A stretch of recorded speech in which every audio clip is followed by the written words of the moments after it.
Hey there, and welcome. So, you're thinking about bringing a dog into your life, which is one of the most exciting things you can do.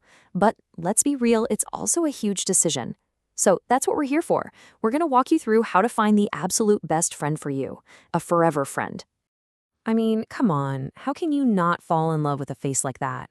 It's so easy. That dream of having a loyal buddy waiting for you is, well, it's a powerful one. But turning that dream into a happy reality for both you and the dog, that takes a little more than just love at first sight, right? Because that dream, it needs a really solid foundation. It's a sad fact, but the number one reason dogs end up back in shelters is because there's a mismatch between what the dog needs and what their family can provide. So this is all about getting past that initial awe moment and making a really smart choice, one that leads to, a lifetime of happiness for everyone. And the very first step, it has absolutely nothing to do with scrolling through cute puppy pictures online. Nope, it starts with you. It starts with looking in the mirror. Before you can find the right dog, you have to get brutally honest about your own life. Okay, so first up, your space. Are you in a tiny apartment downtown or a house with a huge fenced-in yard? And you might be surprised, some big dogs, like a Bernese Mountain Dog, are actually pretty low energy and can be great apartment dogs. But here's the thing you have to remember. A yard is not a substitute for walks and real exercise. Every single dog needs that. And now for the big one. Time. And you have to be really honest with yourself here. A dog is so much more than a quick walk in the morning. It's the daily training, the playtime, the vet visits, just hanging out with them.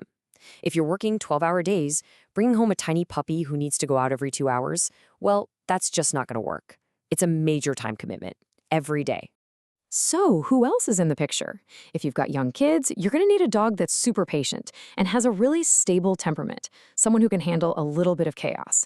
I mean, safety for everyone, your kids and your new dog, that has to be number one. And if you already have other pets, you have to think about finding a dog who's going to get along with them too. And finally, let's talk about the money, because that adoption fee or the purchase price, that's just the entry ticket. You've got a budget for a lifetime of food, vet checkups, grooming, and the one everyone forgets, emergencies. A single emergency vet bill can hit thousands of dollars, just like that. So having a financial plan is a huge part of being a responsible dog owner. Okay, so once you've done all that soul searching, you get to a pretty major crossroads. And this is where you decide on the path you're going to take to find your new best friend. Are you going to adopt from a shelter or rescue, or are you going to buy from a breeder? Look, both paths have some amazing benefits. When you adopt from a rescue, you're literally saving a life. Plus, if you get an adult dog, their personality is already pretty much set. On the flip side, going to a reputable breeder gives you predictability. You have a much clearer idea of the dog's size, temperament, and health background. And of course, you get that whole puppy experience right from the start. Now, let's just bust a huge myth about rescue dogs right now. The idea that they're all damaged goods is just wrong. So many of these dogs are in shelters because their owner's life changed. Maybe a move, an illness, or they lost their job. They're amazing dogs who are just waiting for a second chance.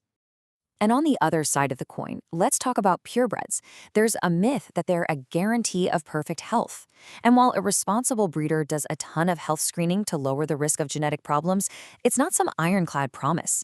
Any dog can get sick. And actually, studies have shown there really isn't a big difference in how often purebreds and mixed breeds get sick.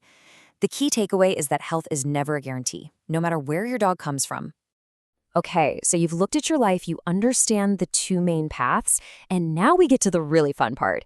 It's time to take everything you've learned and start building a profile of what your ideal dog looks like. So, let's just look at a few examples. If you're a super active family that loves hiking, a high-energy dog like a Labrador Retriever could be an amazing fit. Or say you have allergies, an intelligent, low-shedding poodle might be perfect. And if you're looking for a big, cuddly, gentle giant who's happy to just chill, that low-energy Bernese Mountain Dog could be your soulmate. See, it's all about matching the dog's natural traits to your real life. And it's not just about breed. Age is a massive factor. A puppy is a huge commitment. We're talking about potty training accidents, constant supervision so they don't chew up your favorite shoes, and tons of socialization in those first few months to make sure they grow up to be a confident, well-adjusted adult.